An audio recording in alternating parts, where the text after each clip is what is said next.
You are now tuned in to SECZN Live, the most interactive SEC experience on the planet. And today we got week five of our Fans versus Day series, where we let you guys vote on each and every single game in the SEC season. So we're gonna get into it. Got some nice matchups. This is a bye week though, so this one should be very, very interesting here. So let's take a look at and see who we have in the chat today. One second. All right, we got Tim the Two Man coming in saying that hey, Lil Pearl is cooking. Yeah, man, yeah, he doing his thing. He addressing needs for sure. Got the Huggy Beard in the building, man. Huggy, what's going on? And the insider said, man, told people to chill out and let Stephen Pearl send his build his team. Mike McKinney in the building. Mike McKinney coming in saying War Damn Eagle. War Damn Eagle right back at you, Mike. Right back at you, my guy. Miss Parker in the building. War Damn Eagle fan. War Damn right back at you. Giving everybody a little bit of time to gather on here. And saying War Damn Eagle fan, War Damn Eagle right back at you. And then he says, y'all Tez keep keeping me out. No, man, no, you're welcome to come in. I think the link should be the same. Should be the same link I sent you, man, if you want to pop in. Hug it with the War Damn Eagle, man. War Damn Eagle right back at you. All right, so let's get over to our main stage. Hold on one second. All right, there we go. Back over to our main stage, man. You guys, before we get into this ranking these teams, guys, what's new? What's new in the SEC? I know we already got the Stephen Pearl thing that people are talking about. That's basketball. Any new news in football we should be aware of that I'm missing out? I know we got an ongoing feud right now between Indiana's defensive coordinator and Ty Simpson, I think, or the Alabama fan base, or I don't know, man. This got messy over there. I don't know all the details of it. I think some things were said, and then some people took offense to it. And yeah, just I don't know. Just two fan bases in their feelings, what it sounds like to me. But what else is new, man? Before we get into this thing, y'all let me know down there in the chat. Well, while y'all thinking about that, let's go ahead and get some of the housekeeping out of the way. That way, when it's time to get into them, we don't have nothing to worry about, right? So, excuse me, guys. First of all, we have lunch breaks. This was last Thursday's episode. If you missed last Thursday's episode of Lunch Breaks, and Lunch Breaks is our lunchtime show on Thursdays, 10:30 a.m. during your lunch break. The topic was the red shirts are coming. We discussed the 9-game red shirt rule and the potential impact that it could have on college football. That was a excellent episode and conversation, man. If you're not checking out these lunch breaks, man, you're really missing out on some good stuff, I think. So make sure you checking that out, man. This was last week's episode. If you are interested in that 9-game red shirt rule, you don't know how it works, or you got any questions about it, go check that video out, man. We talked a lot about it. And then once you get done with that, prepare yourself for next Thursday's lunch breaks, which is going to be Flag on the Play. All right, Flag on the Play is we're having a conversation about flag football as a alternative means to making it to the NFL. All right, so we're gonna be asking the questions: can you make it to the NFL by playing flag football, skipping the college route? Are there some positions that you think could translate and can be NFL caliber players? And the impact that would have on college football and is having on college football currently. So that should be an interesting conversation. Make sure you're in the building for that one. Guys, we still doing take 5, right? I know I say this all the time, but we're still doing take 5. We're looking for those 5-second takes.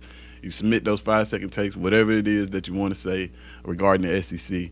You got 5 seconds to do so. You can say a lot in 5 seconds. All you got to do to participate in that is just an email, send a quick email of that to info@SECZN.com. We'll compile those and we'll make a nice little collage out of them. Or I'm not sure what you call I know a group of pictures is a collage. I don't know what you call it when it's video. Compilation. Compilation, I think, is the word we're using. And also, be sure to head over to Water Cooler Talk Sports and check out Heat Check Thursday nights. Marcus Fitzpatrick taking the pulse of the SEC. 7 p.m. Central Standard Time, 8 p.m. Eastern Time. Go and check in with my guy Marcus. Have a lot of fun doing that. And then I think that is it for just the preliminaries. So let's take a look here. Before we move any further, let me go ahead and bring up my guy, Mr. Nick Frazier from Water Cooler Talk Sports. My guy, how are you doing? I'm doing well. I am doing well. How's everybody doing? Man, that's good. That's good to hear, man. It's good to hear. You had a busy weekend, man. You had the A-Day, and I know you're a WrestleMania fan, man. You had a lot going on this weekend. Yes, I did. Yes, I did. I did. It was great. It was a great weekend. Got a chance to go watch some Auburn football at A-Day. Got back home. Didn't get a chance to see night one, so I watched the replays, but got a chance to watch night two. And it was great. It was Okay. great. Okay. Yeah, awesome, man. Like I said, I'm not a huge wrestling fan anymore, but hearing you guys talk about it made me want to get back into it, man. I'm not even gonna lie to you. I Um, think so I think everybody should watch it, in my opinion. so everybody should. Yes, they Um, should.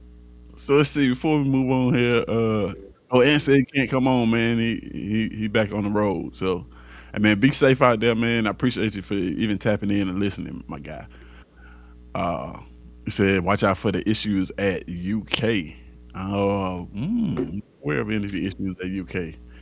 There's no issues at UK, and there's no issues with the University of Kentucky athletic department. Only thing it is that the governor is just upset that they created a position for the outgoing AD that's uh, gonna pay like $1 million a year. So he just like, I'm just concerned that now we just creating positions without board of trustees approval. So I don't think it has anything to do with NIL or anything like that. I just think it has something to do with just the way that with the way that decisions are being made. That's all. I don't think it has anything to do with the money at all, nothing like that. So okay. I gotta check that out, man. I didn't even know that was going on. So yeah, I've been under a rock, I guess. I gotta check that one out, man. Uh, Miss Karen saying, hey, I'm gonna have to check that out. I have no idea what 9 game red shirt is. Oh, yeah. So basically, in a nutshell, the red shirt rule now is 4 games. Meaning, if you're a first year freshman coming out of high school, if you play more than 4 games, you lose that red shirt, and that year counts towards your eligibility. Uh, if you play less than 4 games, of course, you get to save that year. And now they're considering, well, all of the coaches in FBS voted to potentially take that number up to 9. So now players will be able to play 9 games and keep their red shirt. We had an interesting conversation about that, Miss Karen. So yeah, go over and check it out. We'll probably explain it a little bit better than I just did, and you'll get to check out all the nuances of that conversation and everything. Got Huggy saying, "Oh hell no, flag football ain't the shield." You dig? Hey man, listen, it's an interesting conversation. Listen, there's some data points and some things that I didn't consider when looking it up, and some things that we actually talked about off the pod. So that's gonna be an interesting conversation, Huggy man, because some of it, of course, doesn't translate, but some of it does. Some of it may translate pretty well actually. And he says I wish pro wrestling still existed. That'd be dope. And then Tim Two Man saying wrestling. Yeah. Yeah. All right. And I think that's it, man. So Nick, before we get into ranking these teams real quick, let's go ahead and do a quick review of last week, man. Last week episode, Boom Fans versus Day series. We did that was week 4. Um and I hope y'all appreciate these thumbnails, man, of these people sneaking they ballots in on every episode. um, But we did week 4, right? So here it is. This is what we came up with for the week 4 projections. Uh, Nick, before we move on, real quick, gonna keep this brief. Anything? I know we talked about it before, but now that you've had some time, a week or so to stew on this, anything on here stick out to you? Mm, I mean, I think when we asked the question before, I think the one thing that did stick out was the South Carolina beating Alabama, which was which was interesting. And then I think that was the only thing that actually kind of like shocked me a little bit. I think everything else Mm, was kind of in line per se. Um, Maybe the Ole Miss Florida one, would be something there. But really, it was just the everybody saying that they think South Carolina will go in Alabama and beat Alabama this upcoming season. I found that to be kind of interesting as well.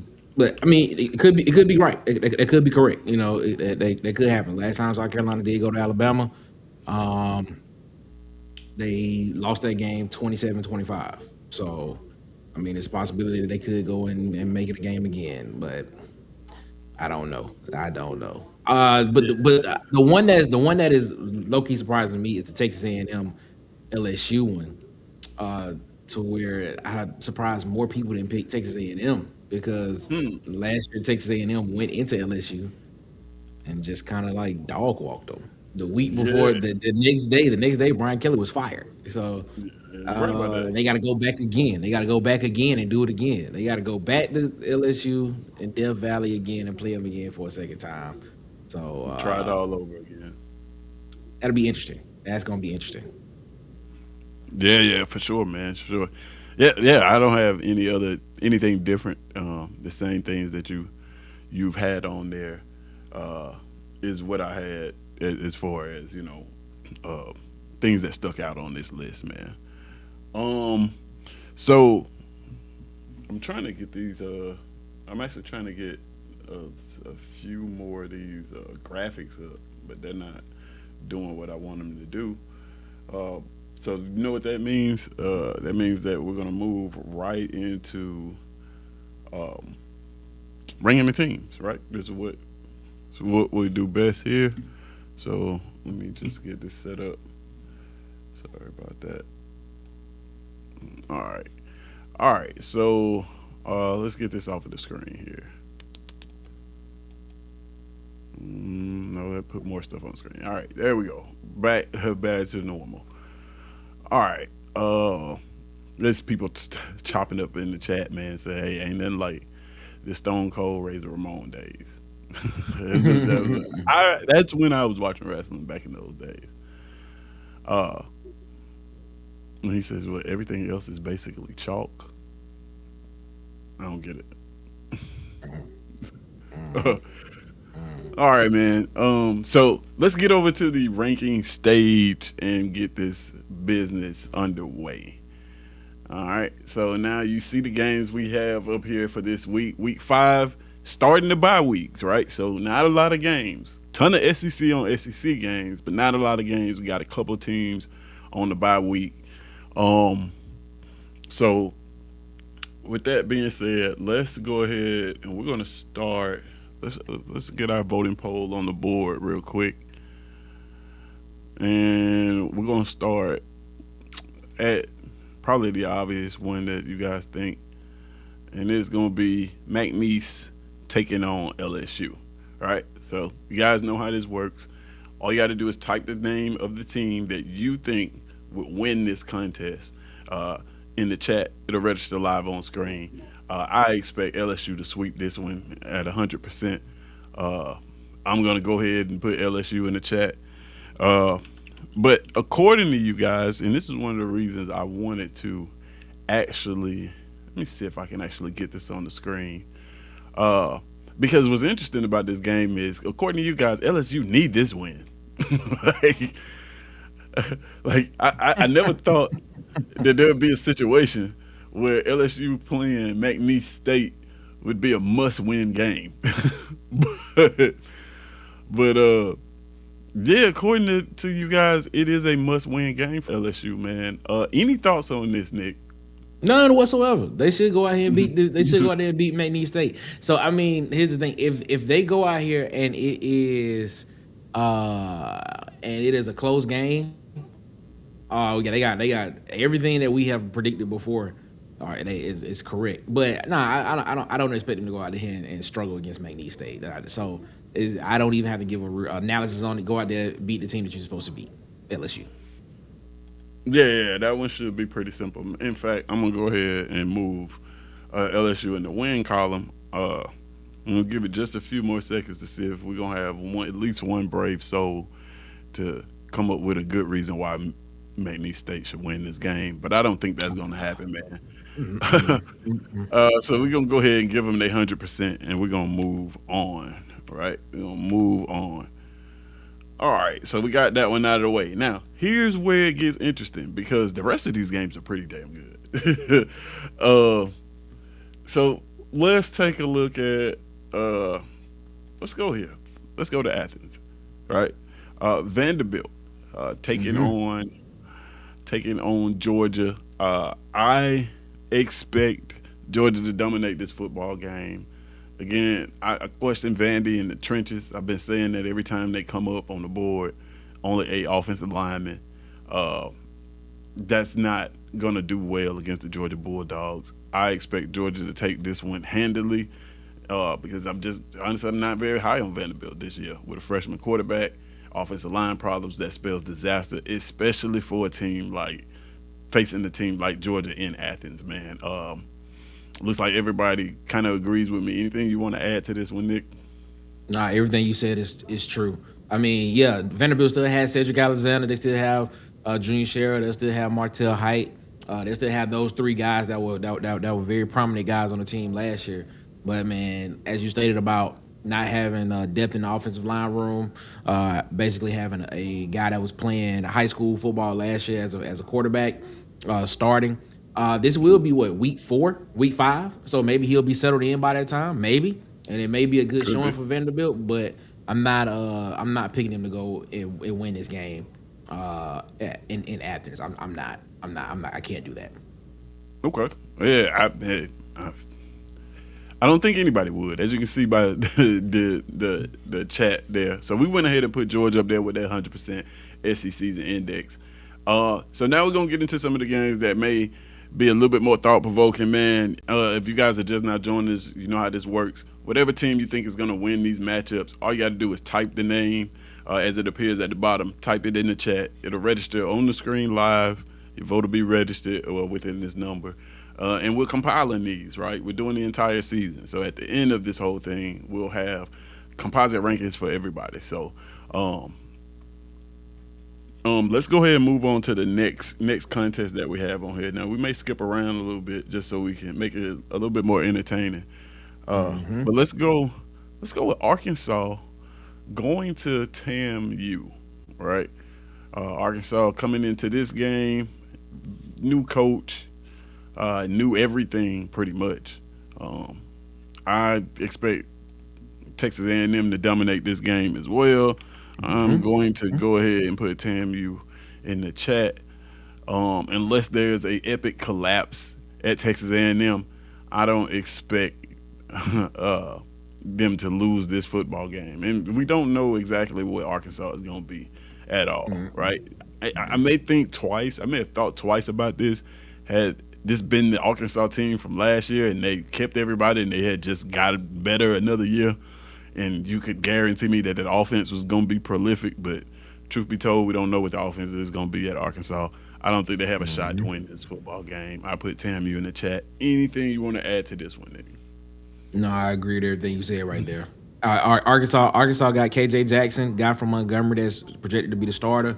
We're looking at AJ Hill, who came in from Memphis with Ryan Silverfield. It's a lot of things that Arkansas has to rebuild over there on that side for that football team. I can't see them going into Texas A&M and getting a win like that. If they do, That would be a huge program changer for Arkansas, but I can't predict that right now, just based off of the unknowns that Arkansas has going into the season. Right. Yeah. You're 100% correct. 100% correct, man. So, hey, we're gonna keep it moving, man. Hey, we are making great progress on this list. We got 4 games left, man, and we are not yet to 30 minutes into the show. So that may give us just a bit of time to spend a little bit of time on some of the rest of these games because I think these are going to get interesting, man. Now this game right here is the next game I'm gonna go to. Is one that I'm not so sure about. I went back and forth on my initial thinking of who I thought was going to win this one, but this is a sneaky good game here. In week 5, you got Kentucky visiting South Carolina. Yep. You know I'm big on Kentucky at home, right? And whenever Kentucky's at home and they're at Kroger Field, I like Kentucky plus the points all the time.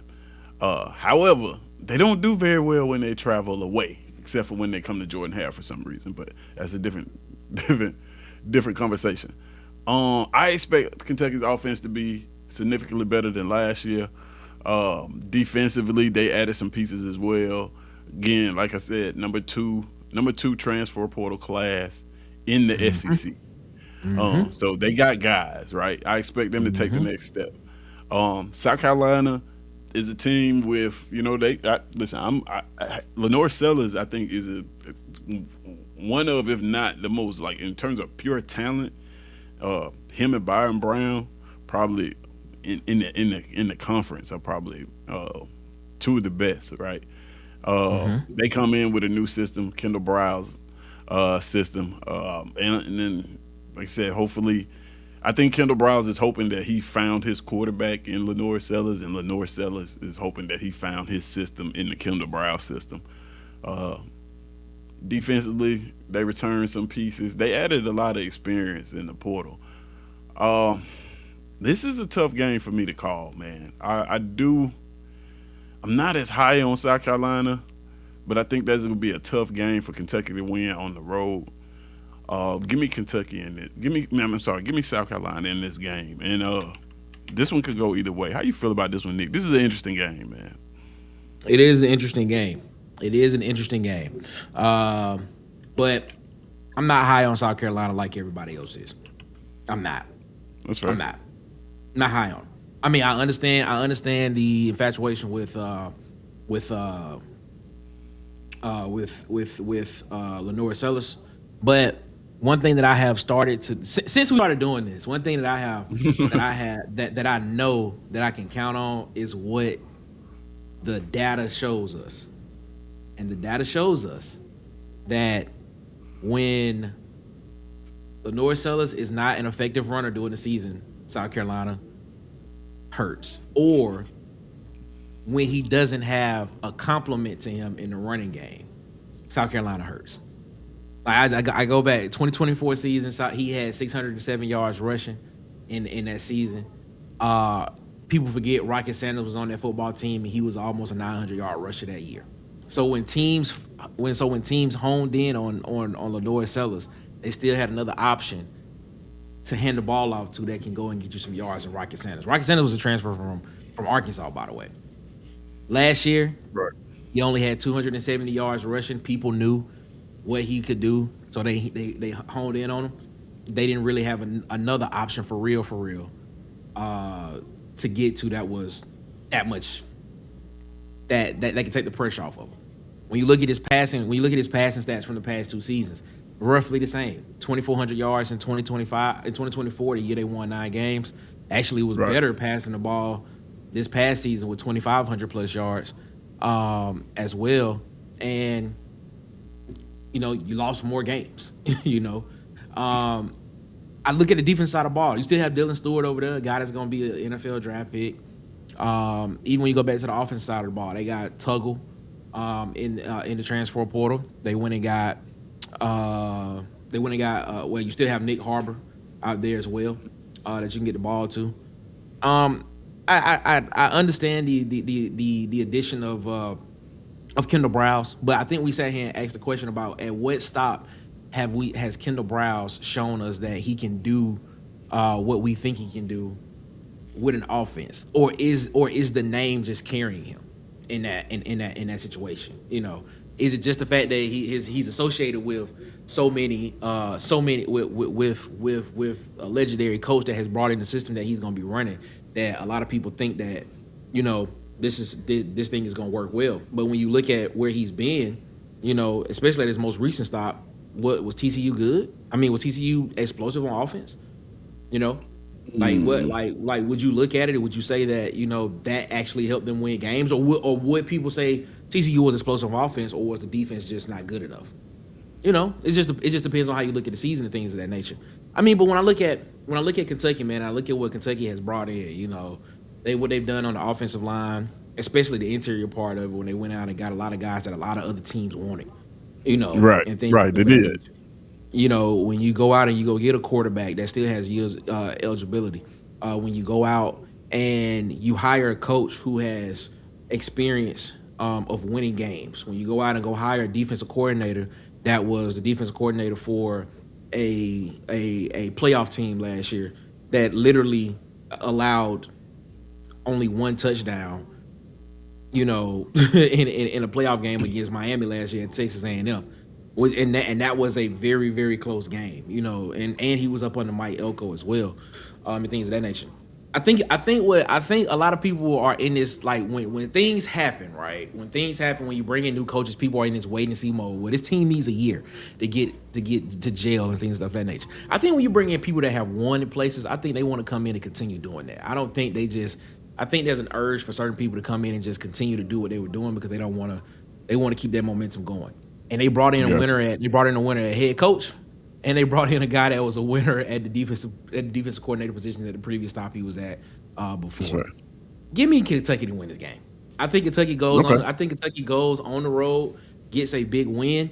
And when you look at what Kentucky is doing in recruiting and what they're doing with the athletic department, they are committed to going out and being a major player in the NIL and recruiting landscape, and making Kentucky a brand.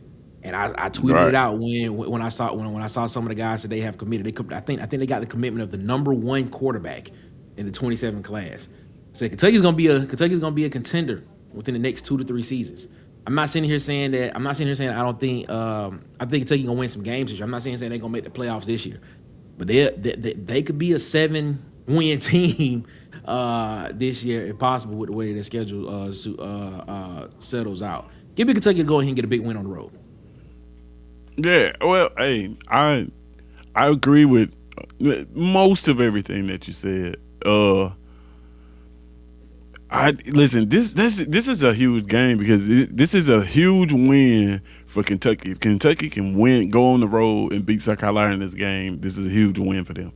However, if South Carolina loses this game, that might be the last game that we see Stoops in I'm sorry, not Stoops, but Beamer in South Carolina. Like, this is a must-win game for South Carolina. They can't go on. They can't lose at home to Kentucky. Like, it's just not gonna work. So what we did, we went ahead and called this one, man. Looks like the chat is saying 87.5% of you guys are going with South Carolina to win this game, and we're gonna go ahead and give them that just do and put it up there. So we're halfway through this thing, man. And halfway through this thing, But I man, don't. But here's the thing. But to that point, something just crossed my mind when you said that.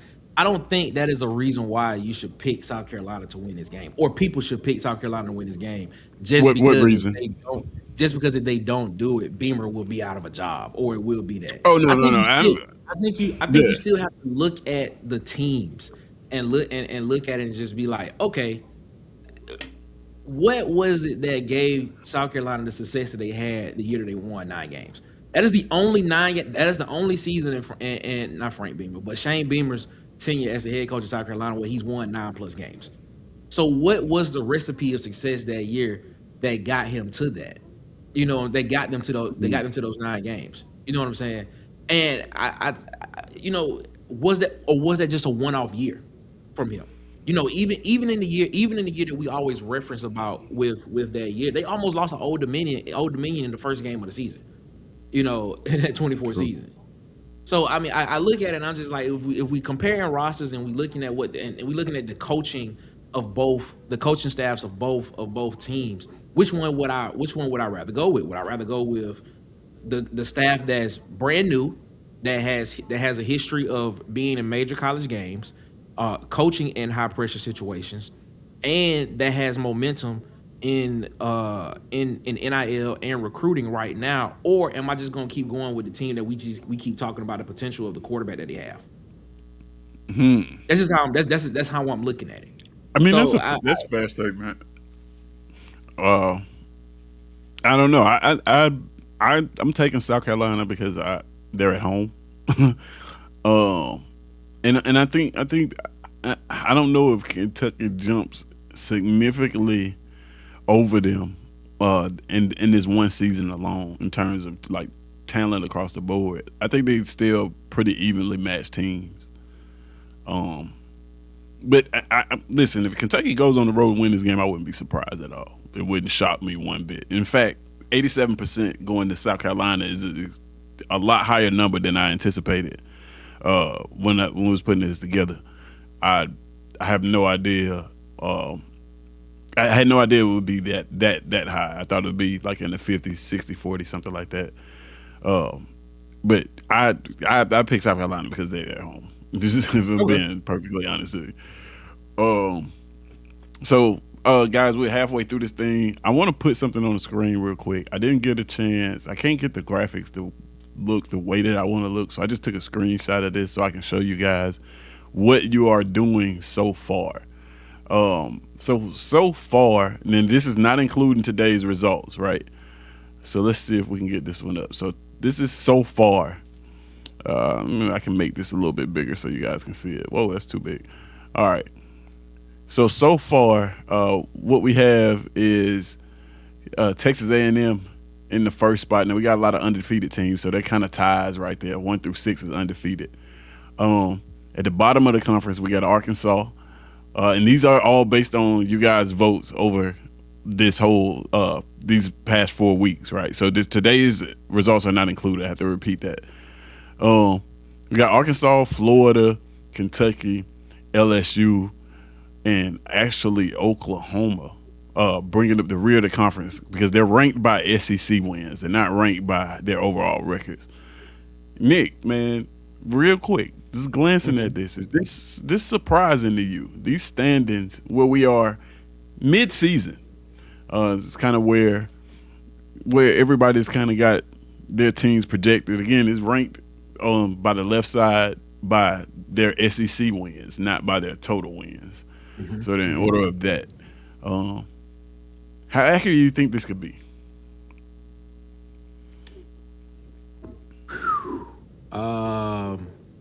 Man, because it's different when you see it like that versus when you go week by week and pick teams. Yeah, we go week by week. When you see it all together, you're looking at it like, man, that is surprising. You got Alabama 0-1. What is that Alabama 1-1? Arkansas 1-1 in the SEC, 3-1 overall. Florida's 0-2 in the SEC. People basically say Kentucky. They have South Carolina basically 1-1 in the conference. I don't vent.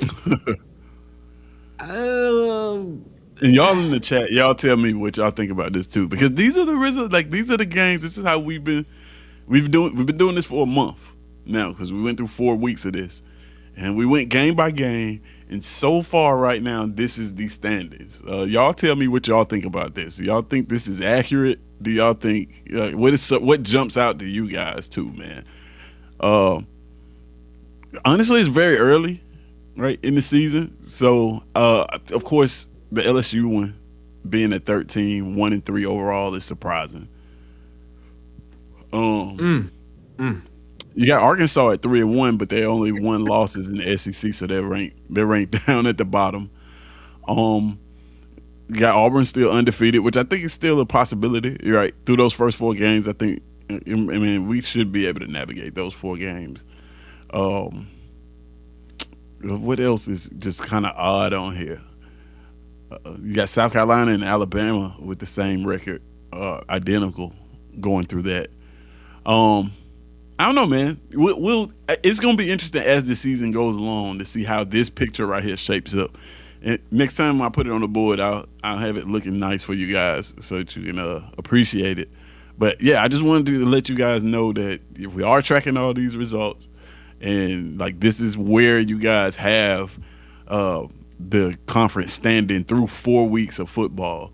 And if you're just tuning in and wondering what this is, we're ranking every single game throughout the season, doing projections, and then we're compiling the results. If you want to be a part of that, just hit the subscribe button. And matter of fact, this would be a great time for everybody to make sure that they like the video, and make sure if you're watching, you subscribe, because sometimes you may think you subscribe, but you're not really, and YouTube kind of does some wonky things sometimes. So it's a big good time to go ahead and check and make sure those things are true. So here's another interesting one, right? So we got this. Let me see if I can get this one on the board too. Let me take this off, because also, not only are we tracking the wins and losses, we are also tracking the SECZN rankings, right? And we're ranking the teams by their average SECZN ranking. So this is the percentage of the fans that have voted for each team, compiled and averaged out, and they're ranked accordingly. So looks like Auburn is the fan favorite on this list. 98% average, 96.9% average SECZN ranking. Now this actually tells a different picture from what the rankings say. Right, the list is almost, some parts of it are identical, but they're almost different. Any team on here sticks out to you where you just like, man, I didn't know the fans were that high on them, or I didn't think that the fans would be that low on one of these teams. Everybody but LSU. We can't use. We know LSU is one that's on this list. Like that at the bottom. Since I'm looking at, it also, as you said, it also ranks the average versus SEC opponents versus non-conference opponents as well. So you guys really love Auburn. I can tell you that much. Just from you guys really love Auburn, and you guys are high on Georgia. Third and fourth on this list is Tennessee and Missouri. Tennessee and Missouri. Missouri's at 88.9%. That means through 4 games, I don't know if they've been ranked. Well, what's interesting about it is versus SEC opponents, if you look at Missouri versus SEC opponents, they fall to 55.5%. So, I don't know, man. You guys in the chat, you can tell me what you guys think about this, too. We have Mike McKinney saying, hey, the bias is real. Tad bit. It's more than a tad. I can tell you that. More than a tad. Mean things stick out on this list, man. Oh, yeah, I was going to Tennessee and Missouri route. Looking there, like a lot of people high on Tennessee this year. A lot of people high on Missouri as well. That's interesting. Oklahoma to me is kind of surprising to be 8th. Middle of the conference. Yeah, that's surprising. I would expect more people to. I would have expected more people to be higher on Texas as well. Just based off of what's being reported and stuff of that nature. But I mean, I'm not high on Texas, but yeah, this is wild. This is very interesting. That is. It tells a different picture, right? Yeah, man. So one of the things looking at this though, I want to caution people that like there are only a few teams that have actually played in really, really big games. LSU is one of them. Like up until this point, I would say through week 4, they may have had the toughest schedule in the SEC. We're starting out with Clemson. Who else did they play that you guys had them losing to? I'm trying to think.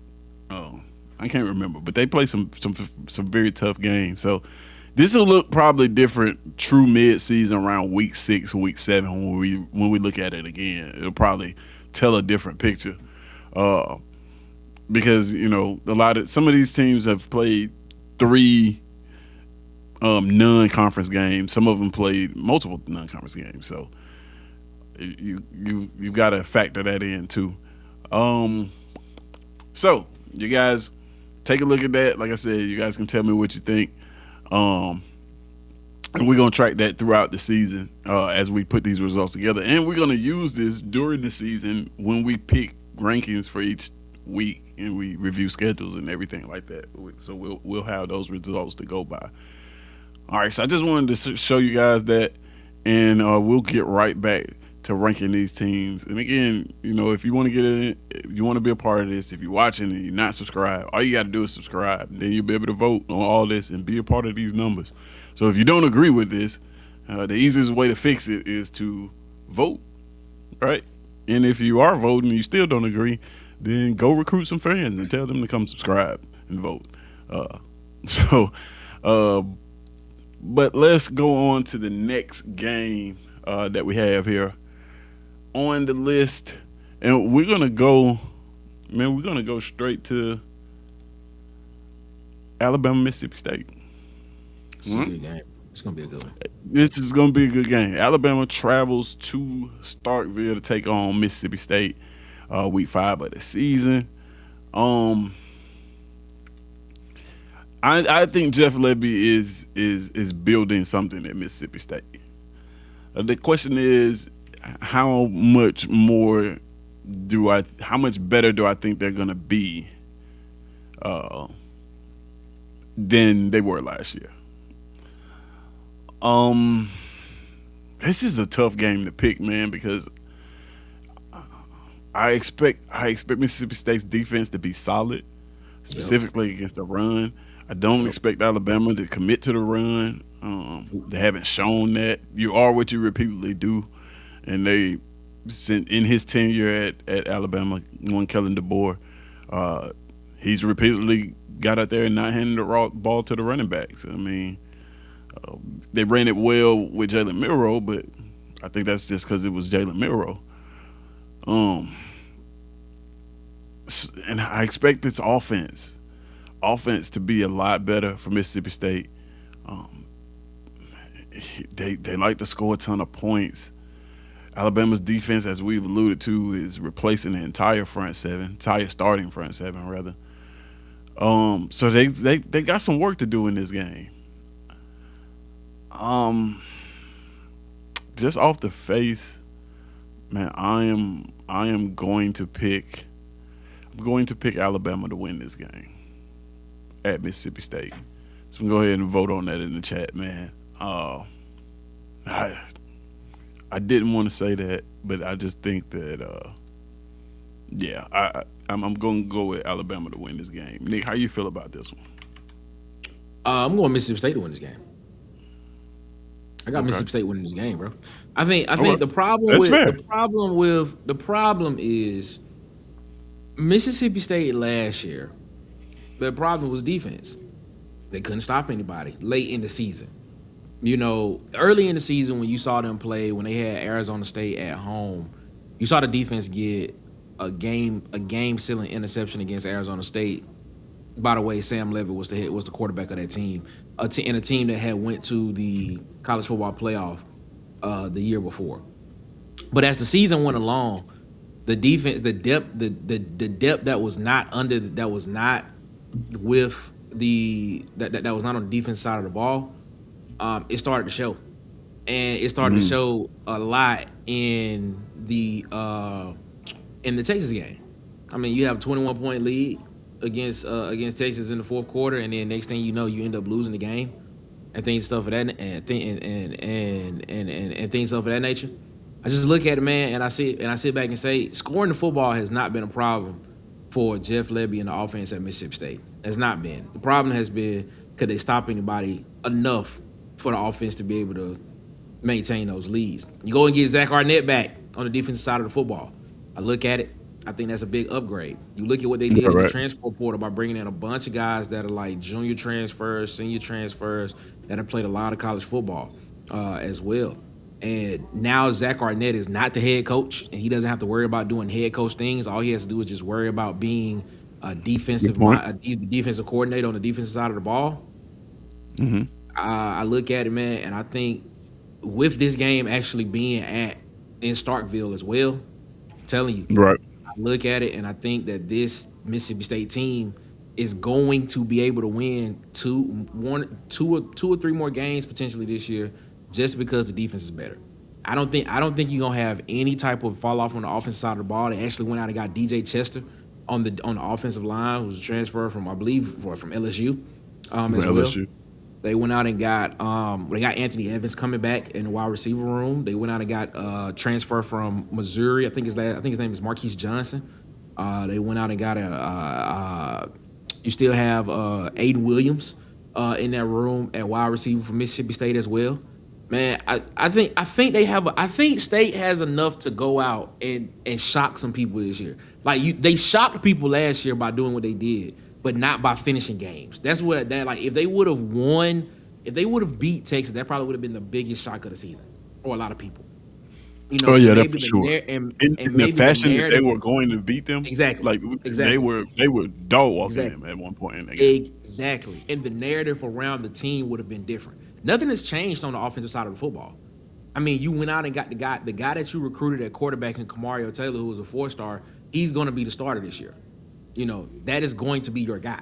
And a guy that is Right. suited to run his offense. He's a true dual threat guy. Fluff Bothwell's back running the football. He'll be back. I think the offensive line is going to take a step forward. They'll be great. Man, the game is at home. Man, give me Mississippi State to go out and get a big win. Okay, I mean that's fair. Like if Mississippi State won this game, I don't think anybody would be. It'd be shocking. Don't get me wrong, because this is Alabama that we're talking about. But like I said, Mississippi State is getting better. And their strengths just so happen to be what Alabama's not so good at. So that helps them out in this contest. I still think Alabama wins this game.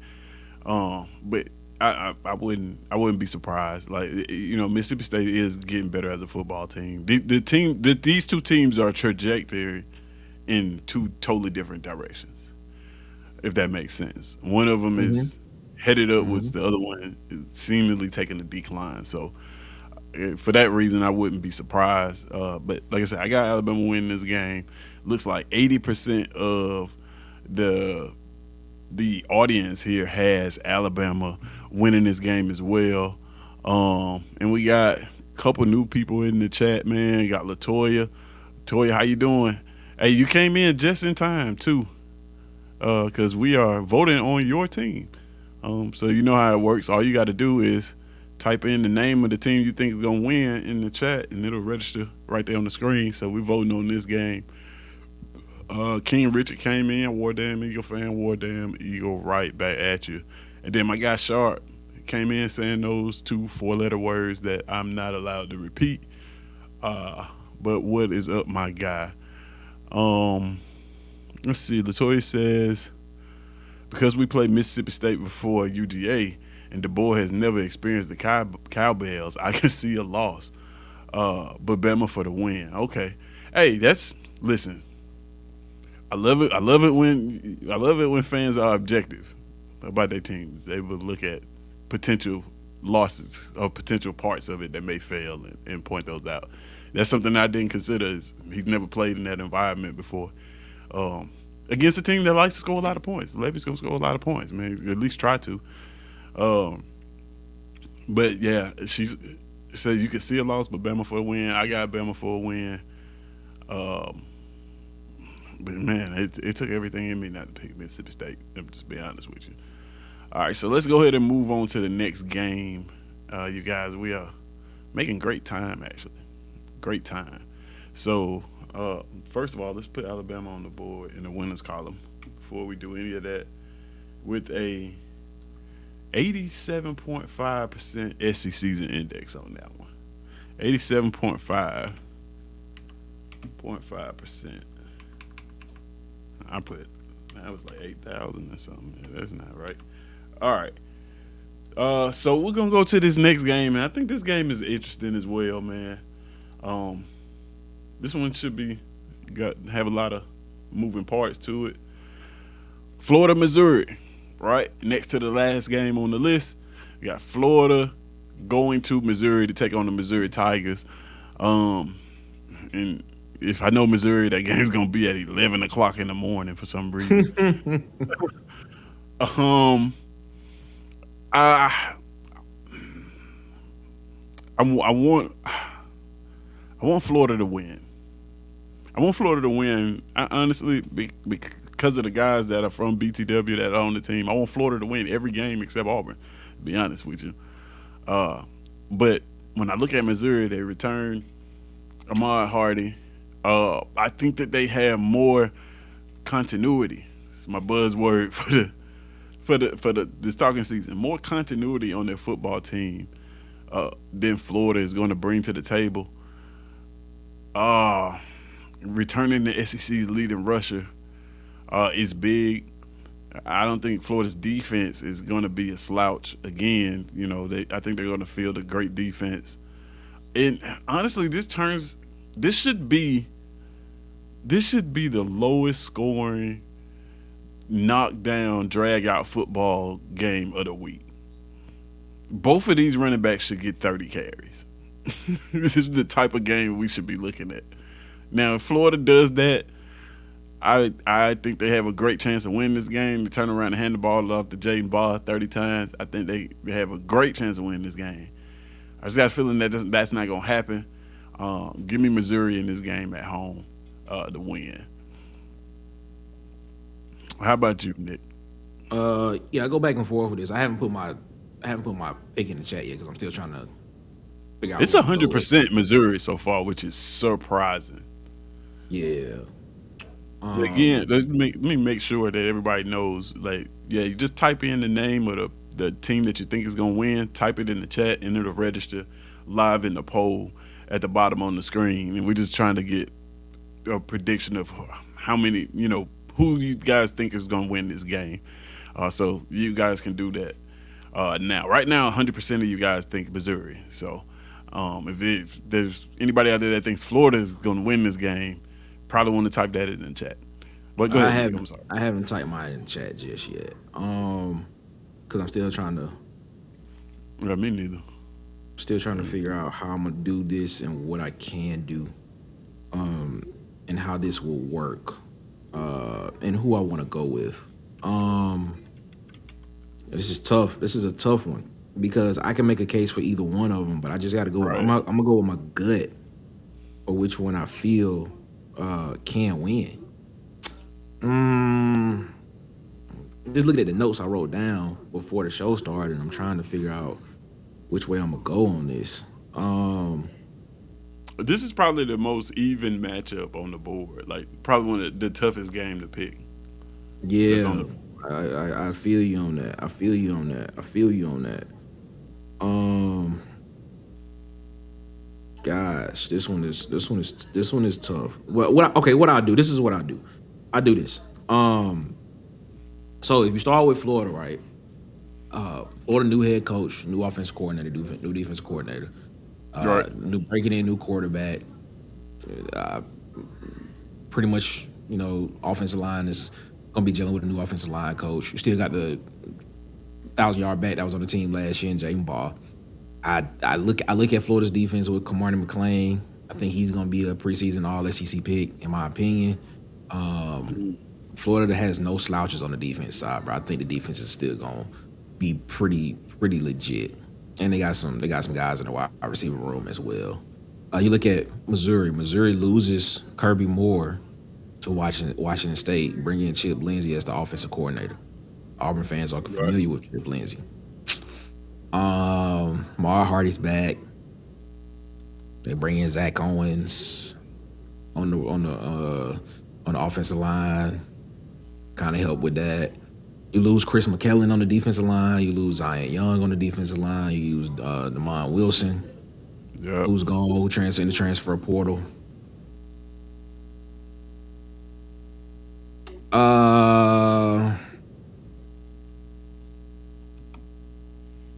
It's tough. I'm gonna go with the team. I'm gonna go with the team that I think has the better quarterback.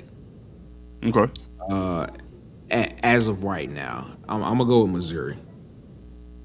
You going I'm gonna go with Missouri? Missouri. Yeah, because I think Austin Simmons is pretty good. I think he just got hurt last year. Did Trinidad Chambliss just played much better, and you could not take him off the field. So I'm gonna go with the team that has a better quarterback. I think both running games are similar.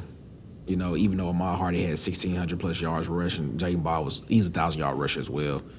Yeah. But they gave the ball. They gave the ball to Ahmad Hardy a lot. That was their offense. Just Right. zone read, zone running scheme. Give me Missouri to win this game. Give me Missouri to win this game. Missouri to win this game. All right. So if all hearts and minds are clear on that one, looks like we're gonna go with Missouri. One of the points, man, that you brought up that I didn't, I appreciate you for bringing up was, man, Austin Simmons was pretty good at Ole Miss. He's a projected starter from Lane Kiffin. Said, hey, this dude is gonna start when he had Trinidad Chambliss in the building, and he still chose Austin Simmons to start. I expect him to play pretty well, man. So yeah, I'm a little bit more confident in my Missouri pick because of that. So I'm gonna go ahead and add Missouri over here, and we're gonna go with an 83.3. I thought these margins this week would be closer, man, but 83.3. I guess that'll just be 3% index.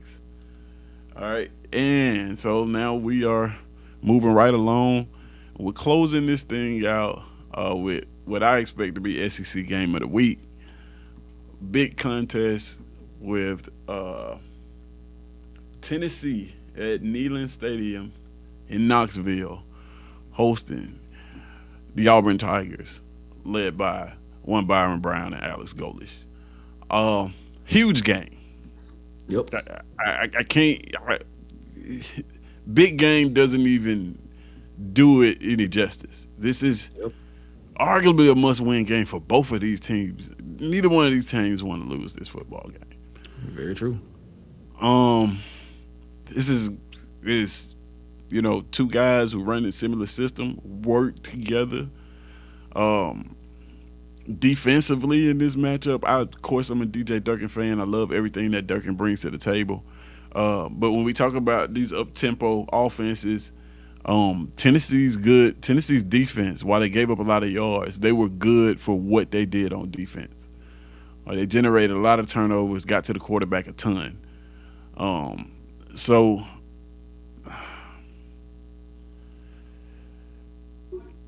oh man, in this football game, guys, I know y'all about to hate me. I gotta go with Tennessee, man. I gotta go with Tennessee to win this game. Do I think Auburn can win this game? Absolutely. I think we can go to Knoxville and beat that team. But if I had to pick it right now, when we're talking about April, we're about to be May, I got to go with Tennessee to win this game. What did you think about that, Nick? Yeah, I'm with you on that. I got Tennessee winning. Here's the thing. I don't think this comes down to the offensive side of the football. I'm gonna be honest with you. I think this is gonna be a defensive. I think this is gonna end up being a defensive game once it's all said and done. It's two similar teams that look almost identical to each other, in my opinion. Yeah, very much so. You look at Tennessee's quarterback situation. George McIntyre, Faison Brandon. Basically, if you read what they're saying at Vol Quest and Locked On Tennessee, Locked On Vols, excuse me. And basically, there's no separation between the two. So if there's no separation between the two, I think you go with the guy that's probably a little bit more talented. And I think by that time, you potentially see Faison Brandon probably get significant playing time in this type of game right here. Right.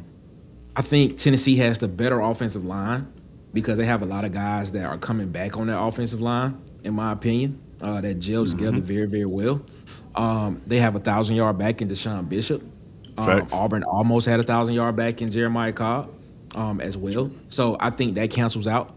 If Faison Brandon plays in this game, that's going to cancel out the quarterback part because Byron Brown and him are kind of built similar, kind of have the same kind of have the same similar skill set. Only difference is Byron Brown has done it for for what 3 seasons now in college football. Faison Brandon would be basically probably his first time playing in a game of that nature, of that magnitude, because he was playing high school football last year, but he was a 5-star coming out of North Carolina. When you get to the defensive side of the ball, right? Jim Knowles coming to Tennessee is big. Now there's a lot. There are a lot of storylines with this particular game. Tim Banks, Right. who was the defensive coordinator at Tennessee last year, is now in the defensive. Is now one of the defensive coaches for Auburn last year, and I don't think Tennessee had a bad defense last year. I think based on what based on what the offense did last year, what the defense had, I think the defense did well. You know, you had guys on that defense, Aaron Carter, one of them, who decided to come back. But when you look at the guys, like I had to write these names down. But when you look at the guys that Jim Knowles brought with him from Penn State, you talking about Xavier Gillum, you talking about Amari Campbell, who's going to be the middle linebacker. You talking about Dejon Lane. We're talking about those guys that have been in the system and understand exactly what it is that he's trying to do with this defense. It's not that much install or that much of a drop off that he has to do. And he got 3 guys at 3 different levels of the defense. One on the defensive line, one in the linebacker, and then one in the secondary. Is what he did. Then you look at the guys that added around him. You know, a lot of people high on Ken Lee. Ken Lee was at Auburn last year. You know, people feel like he's a lockdown cornerback and things and stuff like that. I think this game is close. Don't get it twisted. I think this game is close, but I think it's going to be a defensive. I think it's going to be a defensive type game. But I'm gonna give the edge to Tennessee to get this. I'm gonna give the edge to Tennessee to get this win. But I would not be surprised if Auburn goes in there and get a W. I'll say that. I mean, I wouldn't be surprised. I'm not surprised. I would not be surprised if Auburn goes to Knoxville and get a W. But right now, at this particular junction time, I got to go Tennessee to get the W. Yeah, man, I agree with everything you said, bro. I agree with everything you said. Right now, well, it was a 50-50 split. Now we have it at 55%, 55.5% going to Auburn, 44.4% going to Tennessee. So it's a razor thin margin there. Looks like the chat is pretty much split on this thing, with Auburn taking the edge. I'm not surprised at that. Now, well, I'll put it to you like this.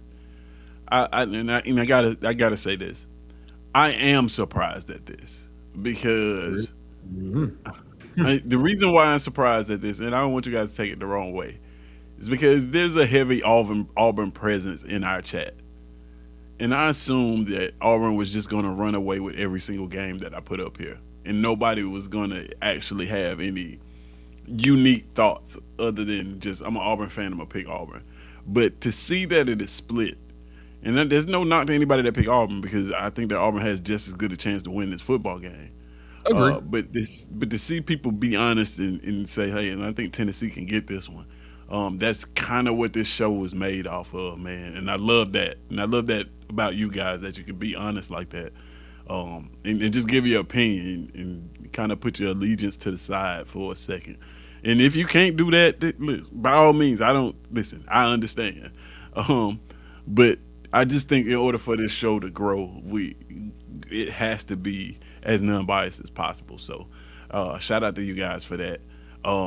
But that settles it, man. I gotta put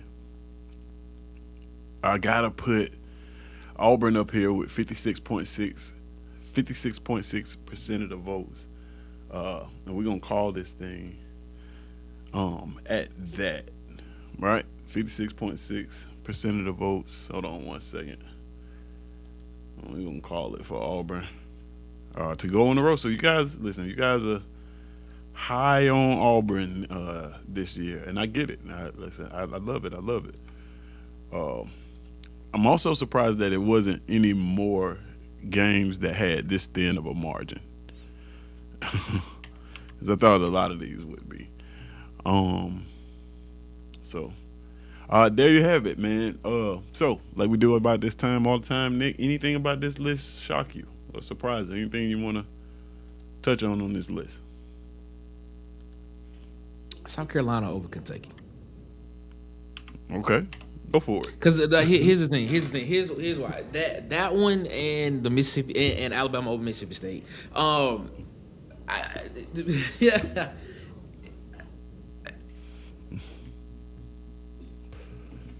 If you think, this is just, if you think South Carolina can beat Alabama, because that was the vote the week before. I actually picked Alabama to beat South Carolina last week. And I think the vote came out to actually South Carolina beating Alabama last week. If you think South Carolina can beat Alabama, I don't understand the hesitation around not picking Mississippi State to beat Alabama, especially when Mississippi State is going to be playing a game at home, and I believe South Carolina has to go to Alabama to play that game. Yeah, the week before. That there kind of has me a little bit of has me a little like mind boggle a little bit. Like I don't get that part. That's the part I don't understand. But that's what the chat for though. That's what we do. We sit here, we pick who we pick, and we debate it, and then we let it play out.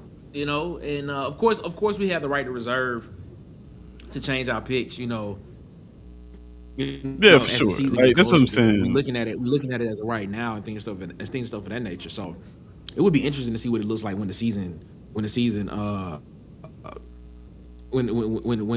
happens, when things happen and things stuff of that nature.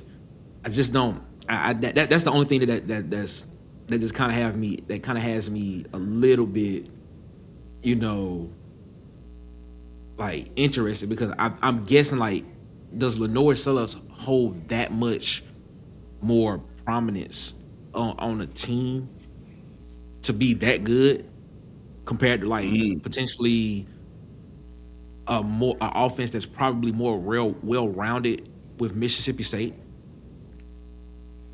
I'm just curious to know. And then when you look at the defenses compared to each other, like, I would probably slightly go Mississippi State defense over South Carolina. I mean, don't get it twisted. You got Dylan Stewart, who's going to be an NFL draft pick, you know, for South Carolina. But when I just look at both rosters and, you know, bringing in, you know, Zach Arnett back to just focus directly on defense, and just looking at it, I'm just saying, man, like, I don't know. That one just kind of that's a little bit of a head scratcher to me. Like, I just don't. That's the one that I'm looking at. I'm just like, if we feel that South Carolina can go into Alabama the week before this and get a W, why don't we feel that Mississippi State can't get a W at home against Alabama? That's very true. Yeah, I know last week I picked Alabama to win that game as well. I didn't pick South Carolina for that upset. But what you're saying now, you know, in the words of my guy Coach Sean, he always says that the transitive property does not work in college football. So just because they did lose to that team doesn't mean that they won't be, you know, that doesn't equal that they'll beat another team. Matchup styles make fights and all those things. That's a fair point. That's a fair point. So I got to look at that part of it, but to your point, yeah, if you think that they could beat, if you think that South Carolina could beat them, then you gotta, I don't understand why you would think that. I don't know, man. That's an interesting one. You're right. You're 100% right about that. So here's what we did. I went ahead and plugged these in for you guys, and we're gonna look at the updated chart and rankings here real quick, and see. Now this is including this week, so this includes the results that we just put on the board. That moves Texas A&M up to the number 1 spot. Moves Ole Miss up to number 2. Auburn retains at number 3. So far now we have, through week 5, you guys are saying there's going to be 5 undefeated teams in the SEC, with those being Texas A&M, Ole Miss, Missouri, Georgia, and Auburn.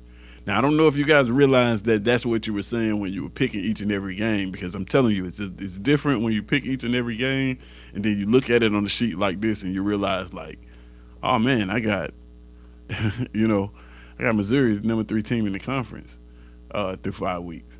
So a couple teams with 0 SEC wins. We're saying that Florida, I mean LSU is not going to have them. Of course, they're on the bye week on week 5.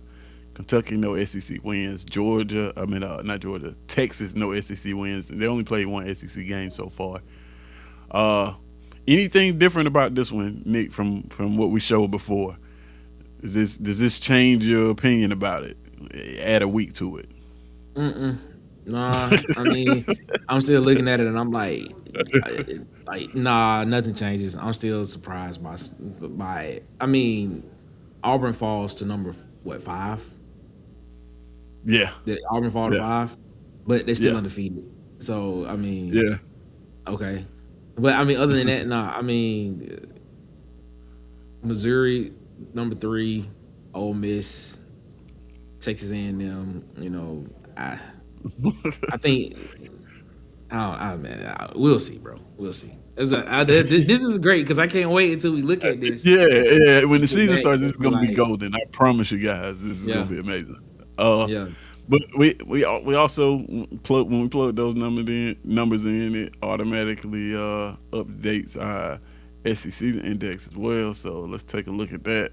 And this is including the games we just picked. So first time we looked at it, it was not including these games. Now this is including the week 5 games. You see now Georgia moves up to that number 1 spot with a 95.6% average SECZN index, meaning that you guys are very high on Georgia this year through 5 games. And this is like I said, one of the things that's the beauty of this and looking at this list is this is all 100% chat driven. Like these are your numbers that you predicted up into week 5, so you can see what you guys are building.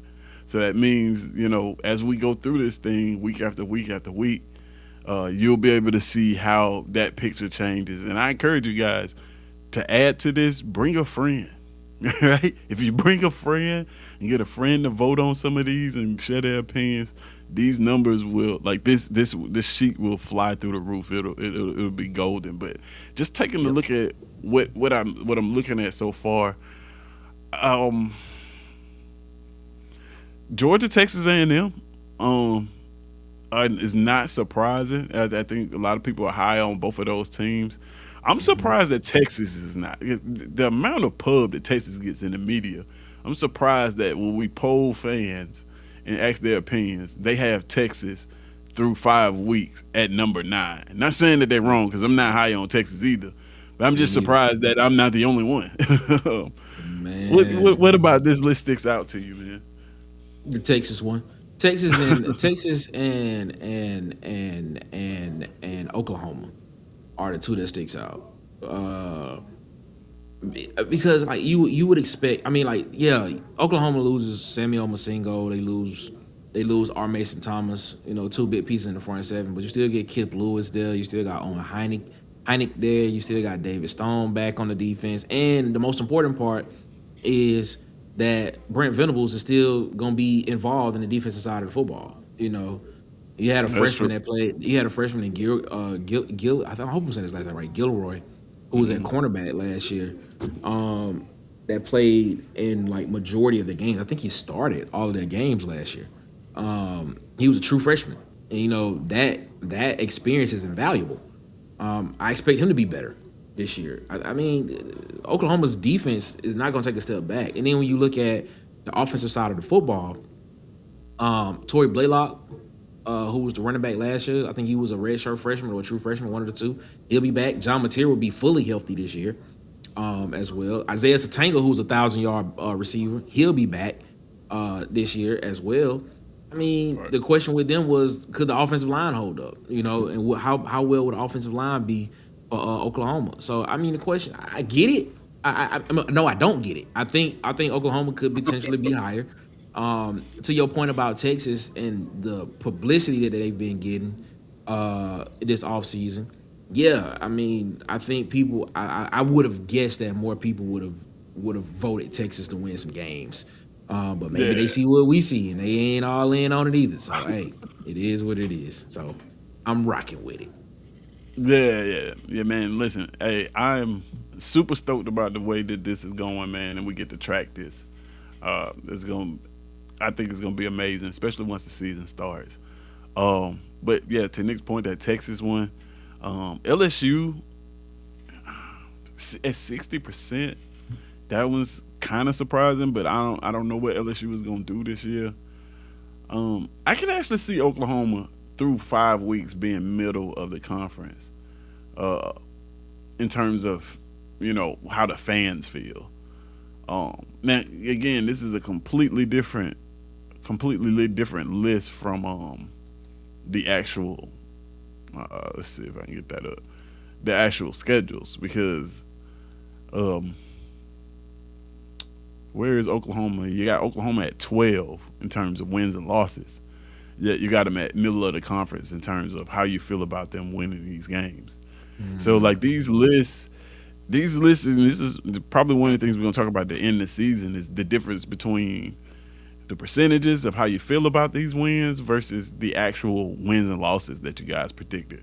So this gives us a lot of data to go by, man, and we can really build some cool shows and stuff off of this. So I appreciate you guys for participating in this. Nick, Yo, any last words before we cue the outro, my guy? Because looks like we made good time this time, actually. yeah, man, this was great. This was great, man. This was great. Nah, man, we getting into the crux of it now. So it don't take as long anymore because we got basically SEC on SEC matchups. But nah, man, this is fun. Like we getting real data over here at SEC season. Maybe Water Cooler Talk needs to go do something like this. I don't know. Maybe I don't know. I don't know. We might need to get some data over there. But nah, no. But this is critical. Like I want people to understand like how critical this is. Like this is critical. Like Man. when you get real hard numbers and percentages, real raw data, this makes you legitimate. So people, please tell a friend to tell a friend to tell a friend to come join in on this because I'm telling you, it's fan driven. That's what it is. We talk about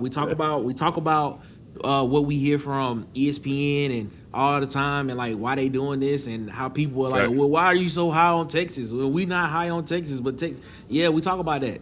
But you got shows like what Tez has over here. I'm telling y'all, tell a friend to tell a friend Tuesday nights.